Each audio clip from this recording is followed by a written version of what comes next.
Vous ne pouvez pas avoir un vaccin qui marche si vous n'êtes pas dans une bonne forme. Il faut que vous ayez un système immunitaire qui fonctionne. Ça veut dire que votre premier vaccin, c'est vos défenses immunitaires. Et ensuite, je ne suis pas contre les vaccins puisque je me ferai vacciner. Mais j'attends pour l'instant. AVS avec Philippe Robichon. C'est parti pour une nouvelle semaine santé sur Beurre FM. Mon invité, le professeur Henri Joyeux. Bonjour et bienvenue. Bonjour. Est-ce que vous êtes un aptonyme? Est-ce que vous êtes joyeux, comme le dit votre nom? 24 heures sur 24. Bien, c'est ce qu'on verra ce matin.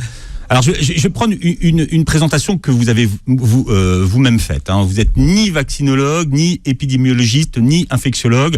Vous êtes plus simplement chirurgien cancérologue et spécialisé dans le vaste domaine de la nutrition thérapeutique et préventive, passionné de l'humain et d'anthropologique. En deux mots, ça c'est un mot que vous affectionnez, anthropologique. En deux mots, oui. Absolument. Pourquoi est-ce que vous aimez ce mot? Pourquoi? Ouais. Parce que nous avons une logique dans notre humanité, c'est la santé. Nous sommes faits pour la santé. Et ce qui m'inquiète, si vous voulez, aujourd'hui, c'est de voir que je suis issu des centres anticancéreux. Dans tous les centres anticancéreux, vous avez des grues. Quand il y a une grue, c'est qu'on construit. Si on construit, c'est qu'on n'est pas assez au large. Il n'y a pas assez d'infirmières, il n'y a pas assez de toubibs, il n'y a pas... Vous voyez? Donc ça veut dire quoi? Est-ce que nous allons tous être malades? Eh bien, je réponds non. Je réponds non, mais cela veut dire qu'il faut que nous réfléchissions à comment fonctionne notre corps, comment pouvons-nous être en bonne santé sans avoir à prendre des cachetons. Vous publierez, professeur, dans quelques jours, Face aux virus et bactéries, booster votre immunité aux éditions du Rocher. Et donc, vous vous intéressez à notre premier vaccin. Voilà. C'est ça la clé. Le système immunitaire. Si vous ne pouvez pas avoir un vaccin qui marche, si vous n'êtes pas dans une bonne forme, exemple, quand malheureusement vous avez le virus du sida, vous avez des défenses immunitaires qui sont au plancher, vous pouvez prendre tous les antibiotiques que vous voulez, tous les vaccins que vous voulez, ça ne marche pas. Donc il faut que vous ayez un système immunitaire qui fonctionne. Ça veut dire que votre premier vaccin, c'est vos défenses immunitaires. Et ensuite, je ne suis pas contre les vaccins puisque je me ferai vacciner. Mais j'attends pour l'instant, on m'en propose une dizaine. Je viens de recevoir ce matin le vaccin, pas dans ma poche, mais on m'a donné les éléments concernant le vaccin chinois qui arrive aux Philippines. Vous avez de l'aluminium dedans, c'est non. C'est non. Aluminium, j'en veux pas. ARN messager, nous verrons. On va attendre, on va regarder quelle est la composition, quel est le mode de fonctionnement. Les deux qui sont disponibles en France à partir d'aujourd'hui. Pfizer et Moderna. Voilà, qui sont à ARN messager. Oui, ils se ressemblent. Hein. Seulement l'un est conservé à moins 70 degrés, l'autre est moins 20 degrés. Bon, vous voyez, ça c'est de la concurrence. L'immunité, longtemps, ça a servi surtout aux hommes politiques, mais pourtant, on en parle. Et vous déplorez qu'on n'en parle pas assez sur les plateaux et que... Ça vient. Les gens savent maintenant, immunité, ils comprennent que ça les concerne. Et que ce n'est pas simplement le député ou le président ou le ceci ou cela. Ça les concerne. Et je crois que ce qui est important, si vous voulez, c'est de leur expliquer comment ça fonctionne. Alors, j'ai essayé de réfléchir un peu, puisqu'il s'agit de défense, comme un soldat, comme une armée. Nous avons une armada en nous. Une armada. Parfaitement organisée. Vous avez un état-major, vous avez des chefs, si vous voulez, vous avez des bataillons, et vous avez la soldatesque. Et la soldatesque, vous avez déjà prononcé le mot, c'est le microbiote. Variable. Parmi les soldats, il y a des courageux, il y a des pas courageux, etc. Puis vous avez les généraux, ceux-là, ils risquent pas grand-chose. Vous voyez ? Vous avez des bataillons. Tout ça est extrêmement bien organisé et on peut l'expliquer à un gosse de 13 ans. Et le gosse de 13 ans, vous lui faites lire ça, vous lui montrez des dessins, il vous dit, ça y est, j'ai compris. Il va faire gaffe. C'est ce qu'on va expliquer. On parlait du sida. Ouais. Avant 96, il y a une immunité qu'on connaissait mal, c'était l'immunité innée. Ouais. Et c'est vrai que l'épidémie de sida a quand même beaucoup aidé à comprendre. C'est ça, tout à fait. On a beaucoup trouvé grâce au sida. Donc si vous voulez, en creux, au fond, une maladie extrêmement grave qui a tué beaucoup de gens, qui ne tue pratiquement plus aujourd'hui, eh bien cette maladie-là nous a appris énormément de choses. Et je rappelle que le coronavirus actuel ressemble au virus du sida. Sauf que le virus du sida, il va vous flinguer votre système immunitaire. Le coronavirus, il va rentrer dans vos cellules respiratoires, digestives, cardiaques, etc. Il va faire des bêtises. Sauf si vous savez l'accueillir. Et c'est ça que je voudrais essayer d'expliquer. Nous aurons tous le coronavirus. Je l'ai eu, ma femme l'a eu. Vous l'avez eu quand, professeur ? Un mois. Il y a un mois. Il y a un mois ? Ça a duré une bonne semaine. J'ai été pompé. J'ai eu un problème respiratoire haut, pas bas, respiratoire haut. Mais j'étais préparé à le recevoir. Je prenais du zinc. 10 mg, je suis passé à 15 mg. J'avais des douleurs musculaires importantes. J'étais plutôt en hypothermie qu'en hyperthermie. J'ai pris l'azithromycine, donc l'antibiotique. J'ai pris le zinc. L'hydroxychloroquine, je l'avais donné à des amis, j'en avais plus. À la pharmacie, j'y arrivais pas et c'était trop loin. Bon, donc je m'en suis très bien sorti. Ma femme a fait plutôt un digestif. À un moment, j'ai cru qu'il fallait l'opérer tellement elle souffrait du ventre. Finalement, c'était pas une appendicite, elle n'avait pas d'appendice. Bon, il avait été déjà enlevé. Et donc, j'appelle une médecin de la Drôme, une femme dans laquelle j'ai totalement confiance, qui m'a dit, votre femme, elle fait un coronavirus digestif. Demain, faites-lui la prise de sang. Vérifiez ses dédimères. Les dimères, c'est une molécule qui fait que si vous en avez trop, vous risquez d'avoir une embolie. Le lendemain, elle avait 5 fois le taux normal. Ouh là là. Je suis couru à la pharmacie, je lui ai donné des anticoagulants. Ça a passé en 10 jours. Bon. Et il est resté digestif, il n'est pas monté, non, il n'a pas été respiratoire. Donc on peut avoir on peut avoir une version qui reste que digestive, c'est ça. Fait. Ouais. Que respiratoire, que partie haute, que partie basse, et aussi cardiaque. Ouais, une atteinte cardiaque. Donc il faut faire gaffe. C'est sûr qu'il ne faut pas dire le coronavirus c'est du bidon. Nous avons d'abord plusieurs coronavirus, il y en a d'abord une petite dizaine. Celui à l'actuel, vous avez vu qu'il commence à muter. On a la trouille, parce qu'à Marseille, il y a des gens qui ont le coronavirus muté de Toulouse ou de Marseille. Alors vous expliquez les nouveaux mots que cette épidémie nous a apprises. Le mot variant, il n'est pas dans votre livre encore, hein, parce que c'est le variant. C'est mutation. C'est le mot mutation. Le variant, c'est une mutation.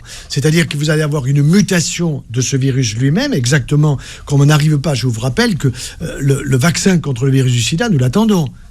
40 ans après. Ça fait 40 ans après, nous n'avons que dalle. Alors là, tout d'un coup, en l'espace de 9 mois, on nous trouve des vaccins. Chapeau. Ça veut dire que là, il y a des prix Nobel qui vont arriver, c'est certain.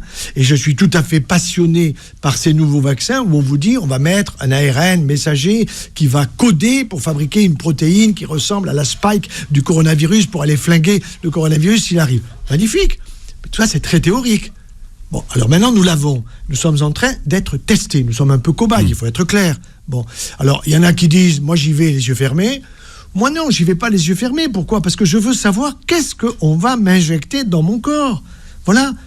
Et si j'ai une bonne immunité, qui est, je rappelle, mon premier vaccin, je vais accueillir le coronavirus. Accueillir, ça veut dire, quand vous accueillez quelqu'un chez vous, vous allez lui offrir quelque chose de bon à manger, un bon apéro, ceci, cela. Ben là, c'est la même chose. Donc, ça veut dire qu'il veut vous faire du mal, mais vous avez réfléchi que comme il veut vous faire du mal, vous vous attendiez à ce qu'il vienne vers vous. À ce moment-là, vous avez une bonne immunité. Alors, la bonne immunité, c'est quoi ?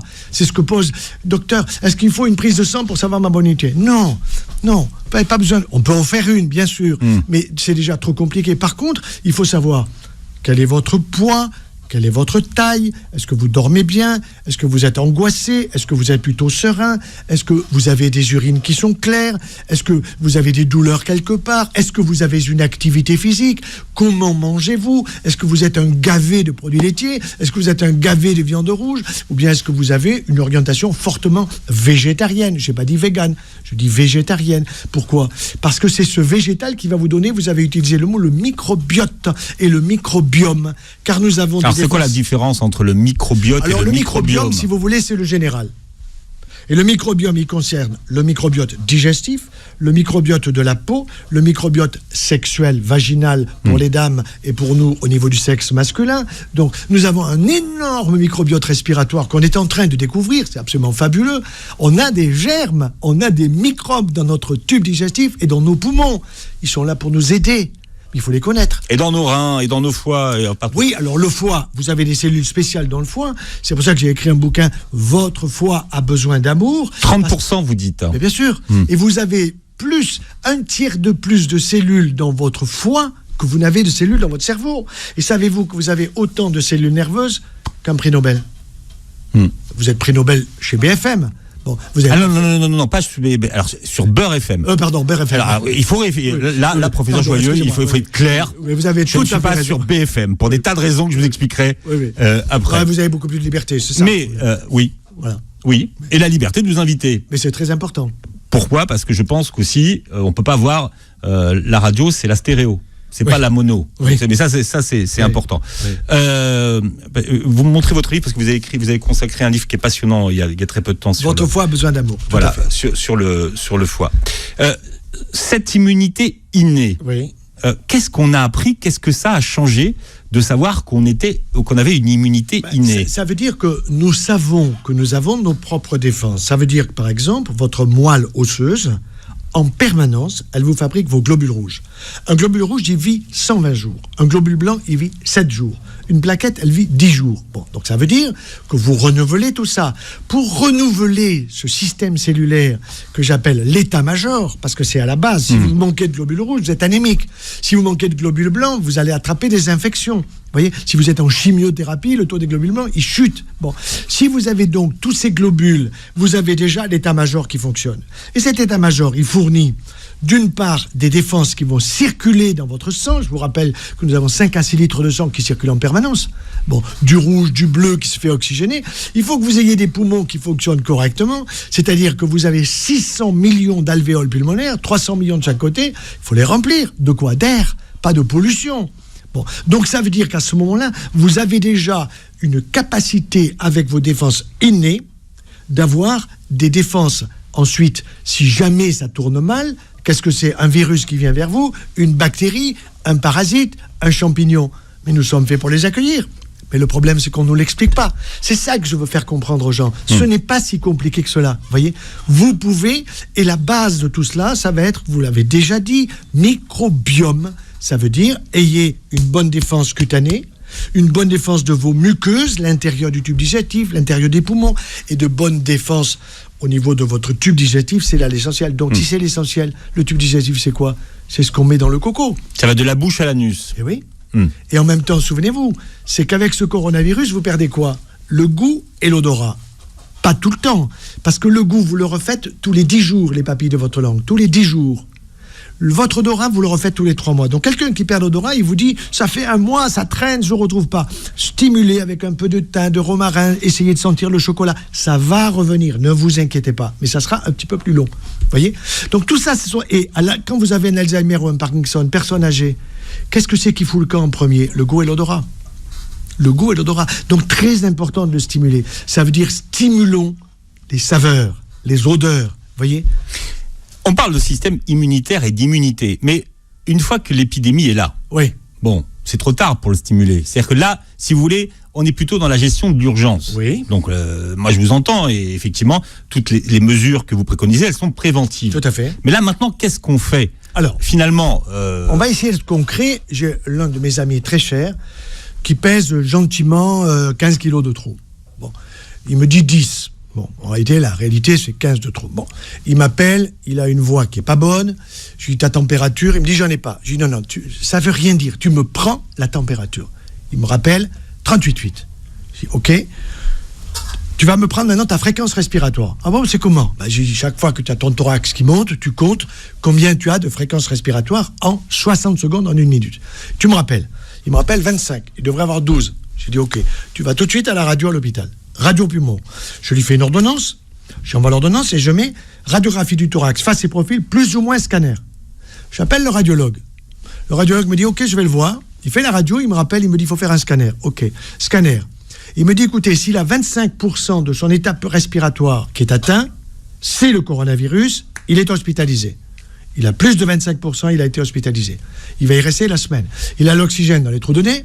Il a une saturation d'oxygène qui est tout à fait correcte. Il n'y a pas de danger, il n'ira pas à la machine. Car si vous avez la machine, vous en sortez vivant dans 40% des cas. Bon, il vaut mieux pas aller trop à la machine. Bon. Mais le problème, c'est que, mon cher ami, je le lui ai dit, j'ai dit, mon vieux, dans ton frigidaire, t'as quoi? Dans son frigidaire, il a que des choses qui ne sont pas bonnes pour sa santé. Il est gavé de produits laitiers. Vous comprenez? Quand vous avez un yaya, vous en prenez un deuxième. Yaya, c'est yaourt. C'est pour ça que le yaourt, je le dis d'une manière un petit peu amusante pour que les gens le retiennent. Je vais vous le prescrire. Mais la veille du départ dans l'au-delà. La veille du départ dans l'au-delà. Pourquoi? Est-ce que vous le mastiquez? Mais non, mais c'est bon, docteur, c'est bon. Mais oui, c'est tellement bon que vous en prenez 2, vous en prenez 3. C'est plein de... D'ailleurs, on dit un petit yaourt, on dit jamais un gros yaourt. Oui, voilà. Donc, vous avez trop de calcium, vous avez des facteurs de croissance et vous avez trop de lactose.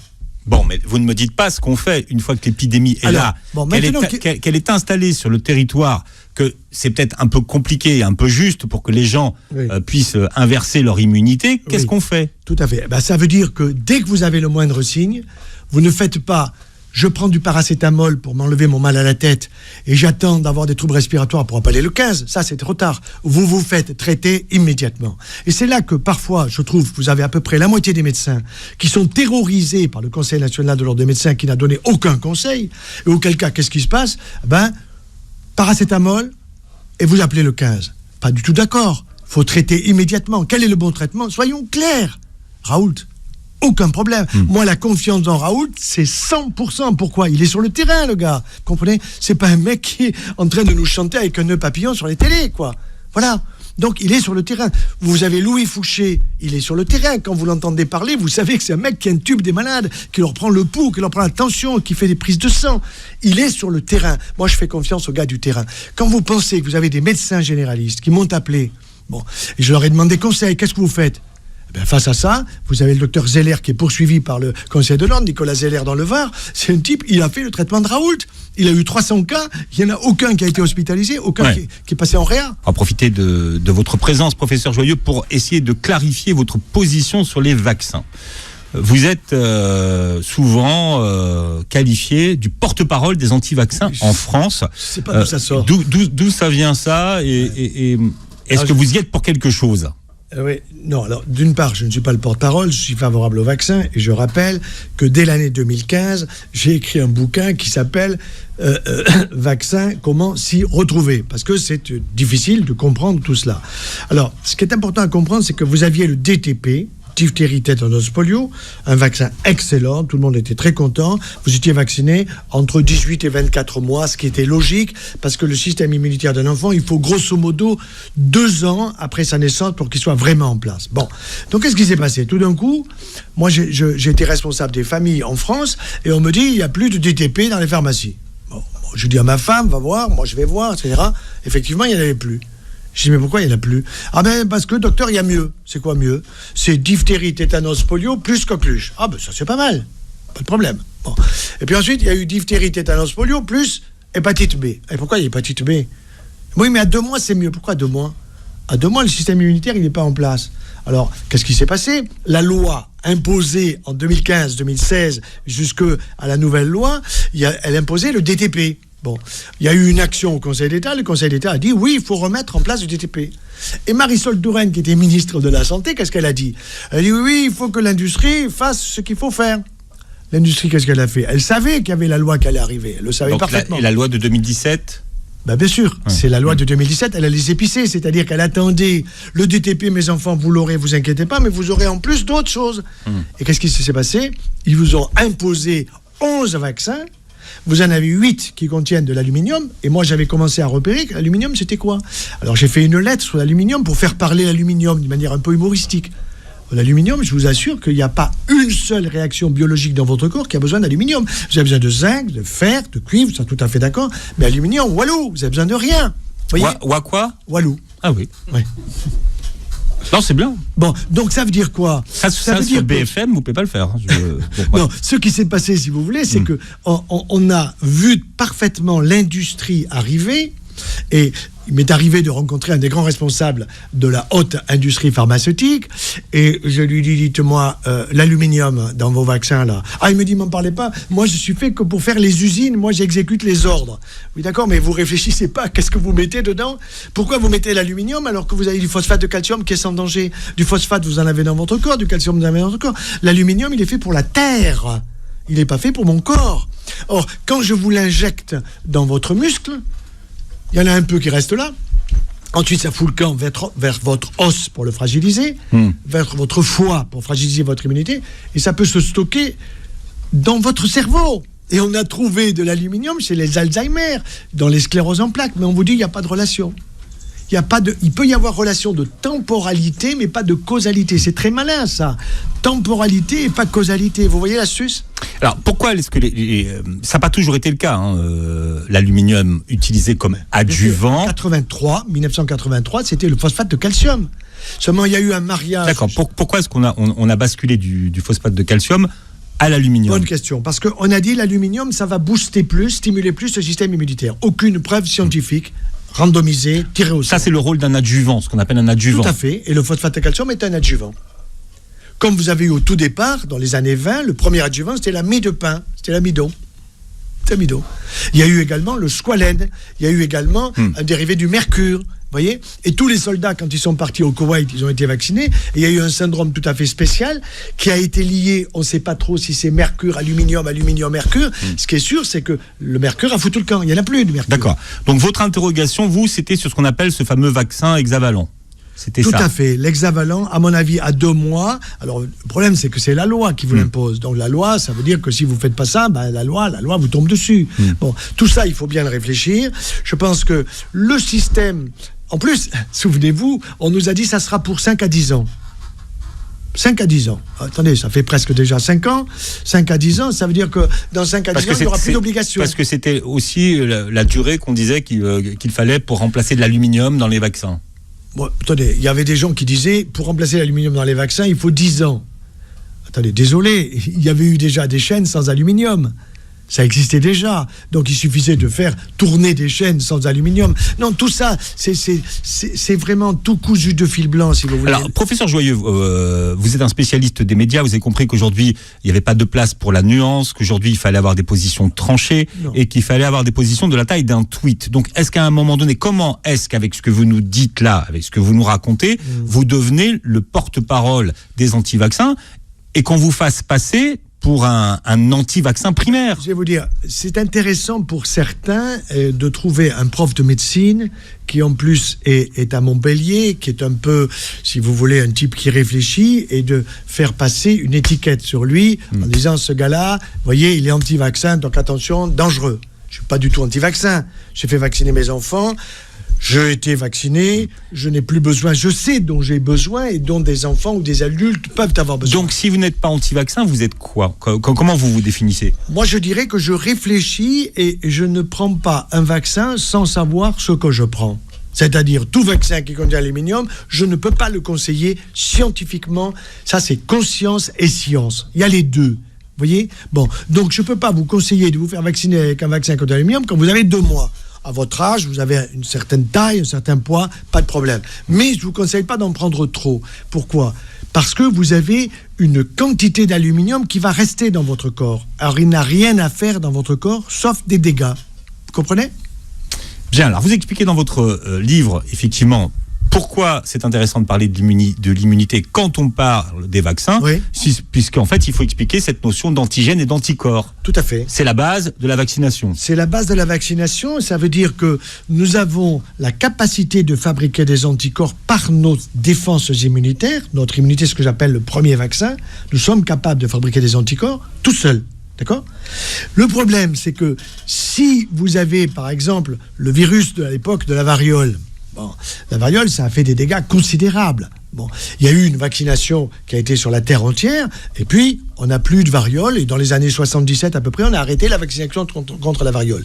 Qu'est-ce qui a joué dans l'efficacité de la vaccination contre la variole ? Il y a eu la vaccination d'une part, et puis il y a eu aussi l'hygiène. Mais on n'a jamais fait la distinction entre qu'est-ce que le vaccin a eu comme efficacité, certainement très grande, et qu'est-ce que l'hygiène a eu comme efficacité, certainement très grande. Mais on n'est pas capable de dire 50-50, 20-80, on ne le sait pas. Mais c'est passionnant. Ça veut dire qu'on n'est plus vacciné contre la variole.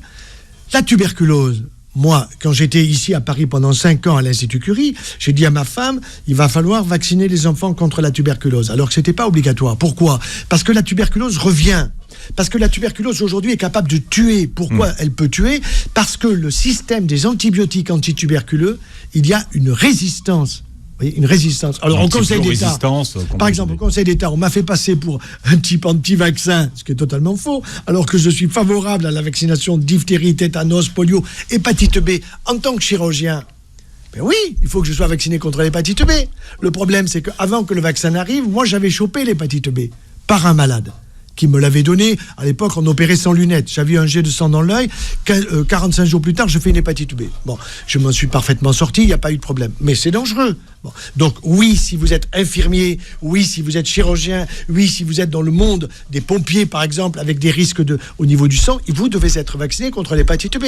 Mais à 2 mois, il va être chirurgien, le petit de 2 mois. Il va être infirmier, le petit de 2 mois. Qu'est-ce que c'est ces histoires ? Seulement, avant, c'était 18-24 mois, puis on a descendu 18-24, 16, 14, 12, jusqu'à 2 mois, et maintenant, on vous propose même la vaccination pendant la grossesse. Pendant la grossesse. Et on va vous dire, monsieur, vous êtes le grand-père, vous n'êtes pas vacciné contre la coqueluche, vous n'allez pas embrasser le petit. Totalement abusif, tout ça. Vous comprenez ? Mais quand vous dites ça, est-ce que vous renforcez la scepticité de ceux qui nous écoutent ? Non, je pense que...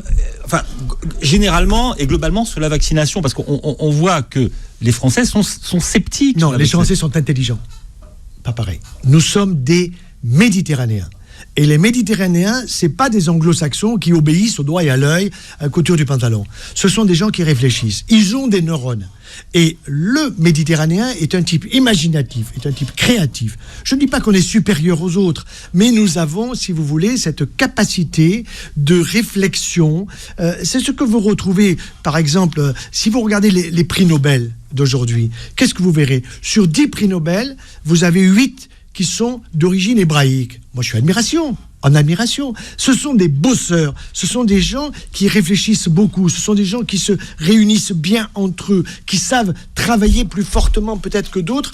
Et tout cela, ce sont souvent des gens qui sont originaires du pourtour de la Méditerranée, bien que vous ayez aussi d'Europe de l'Est, qui sont des Allemands, qui sont des Polonais, qui sont des Tchèques, etc. C'est passionnant tout ça à regarder. Donc, moi, ce que je veux, c'est aider les gens à réfléchir. Nous devons faire passer des messages d'intelligence et pas des messages de béni oui. Professeur Joyeux, une première alerte au coronavirus a eu lieu en Chine fin 2002-2003 et un candidat vaccin aurait été mis au point dans cette période. Bien sûr. Elles sont devenues quoi ces recherches et finalement C'était exactement en 2013. Ça a tué 10% des gens, c'est beaucoup. C'est beaucoup, puisqu'actuellement nous sommes entre 0,5 et disons... L'épidémie, le virus de l'époque. Le virus de l'époque de 2003. Oui. Bon, alors il y a eu effectivement un vaccin qui a été mis au point à la fois par la Chine et la France, Sanofi Pasteur. Seulement quand ils ont voulu le tester, il n'y avait plus d'épidémie. Bon, il n'y a plus d'épidémie. Donc il n'a pas été testé. Il n'a pas pu être testé. D'accord. Bon. Et ces recherches, elles sont devenues quoi ? Bonne question. Je vous pose la même question. Non, je sais pas, je vous demande. Je sais pas. Justement, c'est la question que j'ai posée, j'en parle dans mon livre. Entre 2003 et 2020, ça fait 17 ans. Ensuite, il y a eu un deuxième coronavirus très méchant qui s'appelait MERS-CoV. Alors, on le sait, puisqu'en fait, il y a eu la fameuse campagne qui a touché le pèlerinage. Oui, c'était à la Mecque, voilà. Tout à fait. Oui. Donc c'était plutôt Arabie Saoudite. Voilà. Ce qui s'est passé, écoutez bien, ça a tué 37% des gens. Ça venait par le lait des chamelles. Le lait des chamelles. Ça a été vite bloqué, ça a tué 37% des gens, mais ils n'ont même pas eu le temps, si vous voulez, de préparer un vaccin parce qu'ils ont su bloquer l'épidémie. Et en particulier, vous avez des pays qui ont été... Qui est allé jusqu'à Hong Kong à l'époque. Oui. Alors justement, les pays les plus protégés, c'est quoi ? Taïwan, il se méfie de la Chine. C'est la Corée du Sud qui se méfie de la Chine. C'est également Singapour qui se méfie de la Chine. Allez voir le nombre de morts que vous avez dans ces pays, très très peu. Vous voyez ?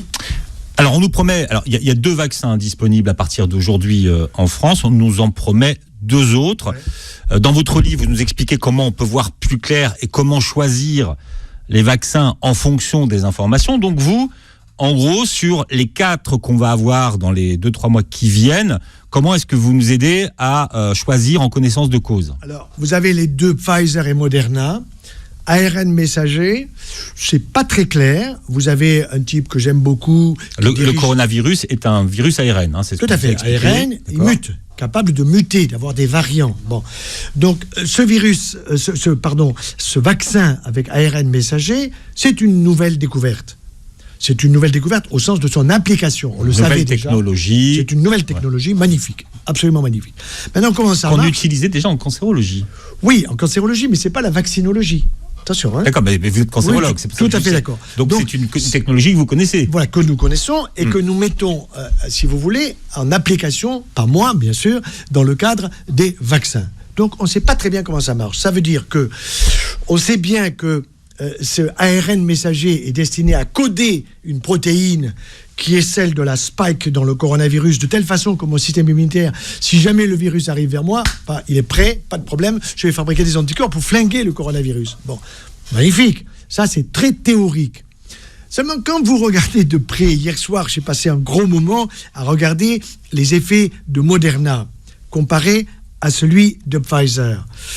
grosso modo la même chose. Moderna, c'est celui qui arrive à partir d'aujourd'hui. Voilà, c'est celui qui est conservé à moins 20 degrés, l'autre est conservé à moins 70 degrés. Alors on vous dit attention, parce que l'un il est sur 5 doses, en réalité c'est 6 doses, l'autre il est sur 10 doses. Enfin, c'est assez compliqué à comprendre, même pour quelqu'un qui est un peu branché, si vous voulez. Bon, donc ça veut dire que pour l'instant, moi j'aurais tendance à dire, on m'a déjà demandé conseil, patience. Bon, ça c'est sur les 2 ARN. Voilà. Alors après il y en a 2 autres qui arrivent. Alors il y a Sputnik. Sputnik est déjà en Algérie. Sputnik c'est le russe. C'est le russe. Sputnik 5. Bon, je sais pas pourquoi 5, mais bon, c'est comme ça. Alors, oui, c'est vrai que c'est l'option prise par les Algériens. Oui, les Algériens l'ont. Moi, des amis m'ont téléphoné, m'ont demandé. Je dis, écoutez, attendons de voir. C'est quelle technique, là, le Sputnik? Alors, ça serait avec un ADN, c'est-à-dire avec un virus ADN qui viendrait les manquer, c'est-à-dire qui viendrait des singes. Pourquoi pas? Tout ça, ce sont des technologies absolument fabuleuses. Attendons de voir que le président algérien se fasse vacciner, que les autres autorités se fassent vacciner. Attendons de voir. Vous voyez, ayons la sagesse de la patience. Et surtout, c'est ce que j'ai dit à mes amis algériens, prenez du zinc. Alors, le zinc... On verra pour vos conseils tout à l'heure. D'accord. Mais, alors, ensuite, vous avez le chinois. Le chinois, c'est Sinovac, donc, qui est en train d'arriver aux Philippines. J'ai reçu une information ce matin. Vous avez de l'hydroxyde d'aluminium dedans. Bon, donc ils ont qui est à base de virus, celui-là. Oui, alors c'est un virus inactivé. Vous voyez, c'est un peu comme le virus inactivé que vous avez dans le ROR, rougeole, oreillon, rubéole. Je rappelle que, par exemple, avant, vous aviez Rouvax. C'était un seul vaccin contre la rougeole à 6 mois. Parfait. Maintenant, on ne se vaccine plus à 6 mois, non, à 1 an. Pourquoi? Parce que vous balancez 3 virus inactivés. Et chez un enfant qui peut être un peu grognon, un peu fatigué, un peu ceci, un peu cela, 3 virus inactivés, c'est beaucoup pour son immunité. Vous voyez? Donc, a priori, pour vous, celui-là... Celui-là, oui, parce qu'il n'y a pas d'aluminium, mais chez un enfant de 1 an en pleine forme. Non, mais là, je veux dire sur le... Le chinois? Oui, le chinois. Non, laissez-le pour l'instant. Le professeur Henri Joyeux, qui est notre invité aujourd'hui. Je rappelle, professeur, que vous publiez dans quelques jours Face au virus, bactéries, booster votre immunité aux éditions du Rocher, puisque vous dites que finalement, notre premier vaccin, c'est notre système immunitaire. Et rassurez-vous, si vous êtes un peu gras, c'est fou ce qu'il y a comme bonne immunité dans le système graisseux. Alors là, vous êtes... Moi, ça m'arrange, en fait. Oui. Il y a ce qu'on appelle le grand épiploon. Oui, le grand épiploon. Voilà. Épiploon, alors, voilà. Pourquoi? Parce que dans le ventre, nous avons un tablier qui est un gendarme. Et un bon gendarme. Et un bon gendarme, c'est quelque chose qui va vous protéger. Donc, c'est pas le gras qui nous protège? Il n'y a pas de... Non. Attendez, allez-y. Effectivement, vous avez du gras dedans, mais vous avez un excellent système immunitaire de protection. Par exemple, vous faites une appendicite, une inflammation appendiculaire, eh bien vous allez avoir l'épiploon qui va dessus, qui va essayer de bouffer les globules blancs qui sont là pour faire des bêtises. Et il va s'en occuper peut-être très bien et vous guérir et vous n'avez pas besoin d'être opéré. Formidable. Bon. Par contre, si vous avez des cellules cancéreuses qui sont dans le ventre, ça c'est pas si bon parce qu'il va vous faire le KGB. Vous savez ce que c'est le KGB ou la CIA? Ça m'est égal, vous choisissez, il va vous en foutre partout. En douceur. Et vous allez avoir tout d'un coup de l'eau dans le ventre et vous allez faire un cancer épouvantable. Bon. À la fin, mais ce qu'il faut savoir, c'est que le gras, il y a du bon gras et du mauvais gras. Le mauvais gras, c'est celui que nous avons surtout chez la femme au niveau des glandes mammaires, en excès, et chez l'homme plutôt dans le bas-ventre, ce qu'on appelle le bidon d'une manière générale. Bon, là, il faut faire attention. Ça veut dire, vous ne bougez pas assez, il faut le brûler. Pour le brûler, il faut une bonne activité physique.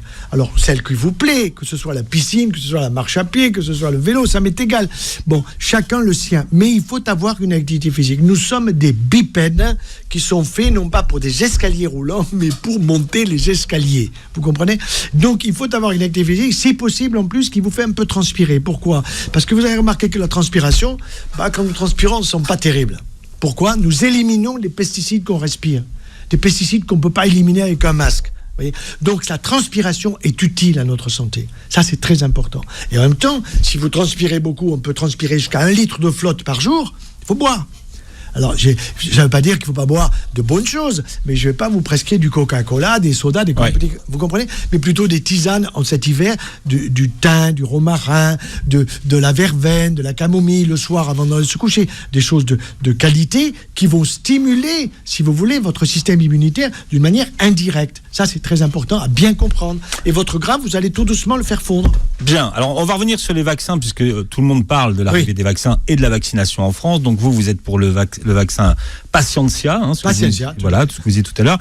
Et finalement, si tout le monde attend, à quoi ça sert de vacciner? Vous voyez, on n'en sortira pas. Oui, alors effectivement, ce qui me plaît qu'à moitié, si vous voulez, c'est de dire on va systématiquement vacciner les personnes âgées, Là.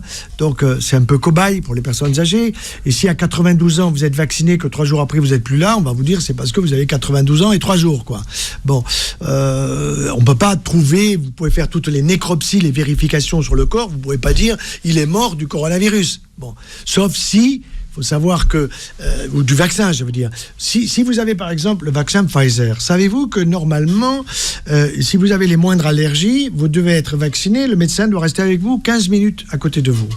Il faut qu'il ait un kit d'adrénaline. Qu'est-ce que ça veut dire adrénaline? Ça veut dire massage cardiaque. Si jamais vous faites ce qu'on appelle un choc anaphylactique, c'est pas une blague, un choc anaphylactique, c'est-à-dire vous avez un produit dans le Pfizer comme dans le Moderna qui s'appelle le PEG 1000 ou 2000, c'est-à-dire du polyéthylène glycol. Il y a des gens qui sont très allergiques à ce produit. Si vous faites une allergie au polyéthylène glycol, je vais vous dire, donc des gens allergiques dans notre pays, il y en a à la pelle, malheureusement, à cause justement d'une pollution assez forte un peu partout, à cause aussi d'une alimentation qui n'est pas centrée sur votre système immunitaire. Donc on vous dit, votre médecin, dites docteur, est-ce que vous avez de l'adrénaline là si vous restez avec moi 15 minutes, 15 minutes. Donc vous ne pouvez pas vacciner beaucoup de monde comme ça. Vous comprenez ?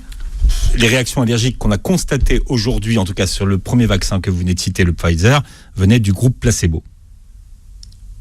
Comment du coup placebo? Non, vous voulez dire de celui qui ne prenait pas? Ouais. Non.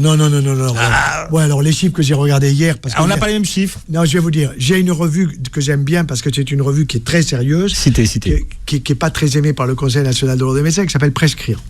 D'accord ?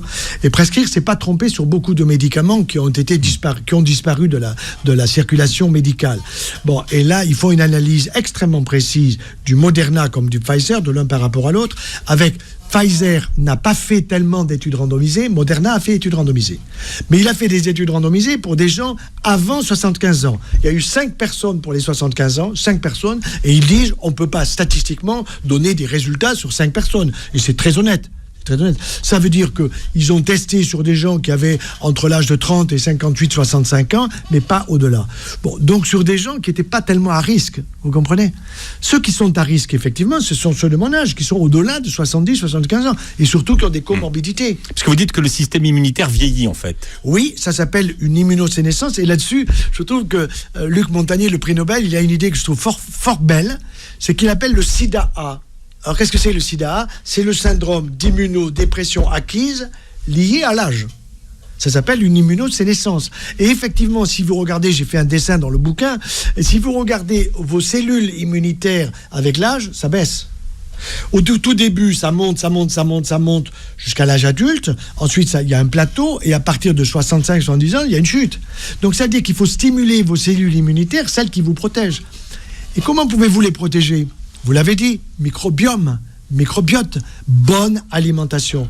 Augmentez le végétal, réduisez les produits animaux. Ça ne veut pas dire devenez vegan, mais augmentez le... Est-ce que vous prenez des fruits? Ah oui, docteur, je prends une compote de pommes tous les matins. Non, mais attendez, vous rigolez ou quoi? La compote de pommes, je vous la prescris la veille du départ dans l'au-delà. C'est la pomme. Avec le yaourt, on a bien Avec le yaourt, oui, c'est ça. Il faut mâcher les fruits. Il faut mastiquer, parce qu'à ce moment-là, vous aurez des fibres, et les fibres entretiennent tout simplement les bactéries dans votre tube digestif qui vous protègent. Alors, vos conseils pour cette période, donc on a parlé du zinc. Ah oui, ça c'est très important. Bon, alors, le zinc, quelle quantité? Parce que déjà, est-ce que 10 du zinc... mg.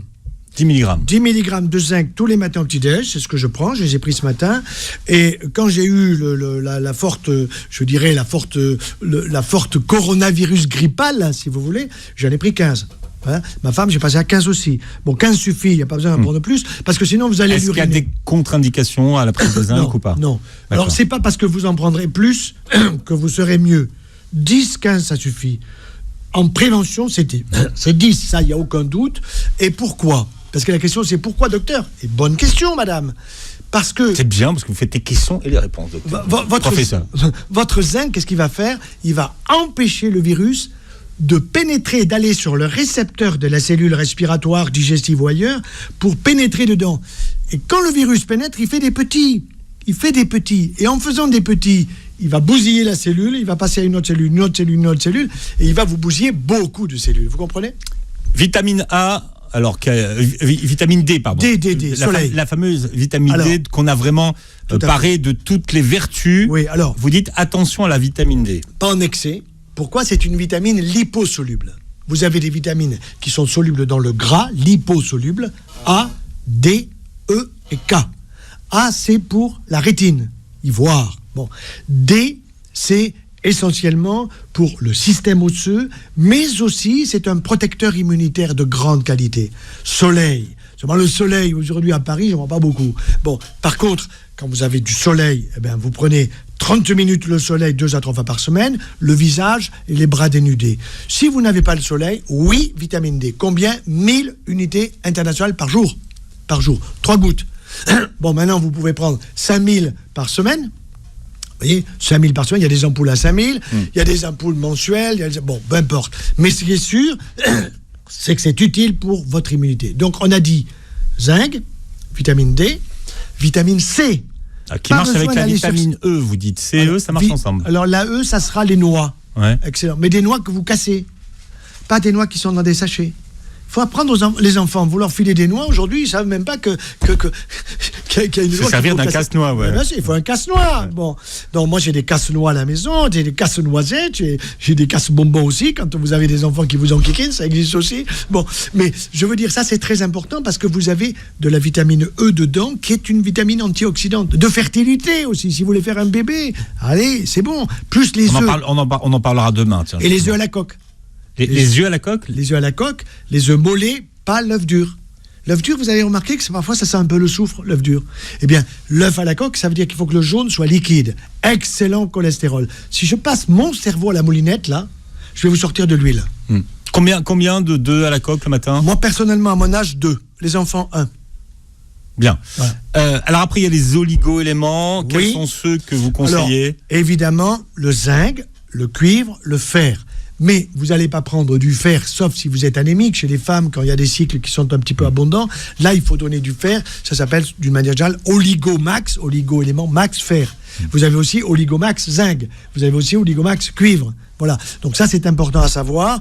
Le problème, si vous voulez, c'est qu'aujourd'hui, j'ai un de mes amis que je connais bien qui disait quelque chose de génial. Il disait, le gouvernement aurait dû offrir dans toutes les maisons de retraite du zinc. Offert. Madame, zinc, zinc, zinc à tout le monde. Au petit-déj, vous voyez. Alors, non, parce que c'est un complément, donc vous le payez. Alors, ça vaut 7-8 euros, c'est pas très cher, mais quand même, tout le monde ne peut pas, quoi. Donc, le zinc, moi, je dirais, oui, cette idée, je l'ai trouvée très bonne, zinc dans toutes les maisons de retraite. Bon, alors, vous avez noté tous les conseils du professeur Joyeux, vous pourrez réécouter l'émission en podcast, vous pourrez regarder la vidéo sur la chaîne YouTube. Je rappelle que vous montrez-le à la caméra, vous publiez Face au virus, bactéries, boostez votre immunité aux éditions du Rocher. Il sera en vente d'ici quelques jours, professeur Joyeux, et puis vous avez des masterclass, des webinaires, enfin voilà. Oui, beaucoup de webinaires. J'aurai un webinaire à la fin du mois, je ne sais pas encore le jour, justement sur les vaccins pour aider les gens à discerner. Donc je peux vous dire que de jour en jour, d'abord je travaille beaucoup, je ne suis pas capable de vous dire ce que je dirai demain par rapport à aujourd'hui. Ce que j'ai dit aujourd'hui n'est peut-être pas valable demain. Vous voyez ? Par exemple, hier, je ne savais pas que le Sinovac avait l'aluminium. Je l'ai appris ce matin. Vous voyez ? Donc Sinovac, je vous dis, laissez ça aux Chinois. Voilà. Et c'est vrai que c'est ce que nous apprend cette épidémie, hein, effectivement. Oui, on apprend tous les jours. L'information va vite. Hein, il faut veiller, beaucoup veiller. Merci d'avoir été avec nous, professeur Joyeux. Avec grand plaisir. Voilà, et demain, nous parlerons de fertilité. Merci de nous avoir écoutés. Très belle journée santé sur Beurre FM.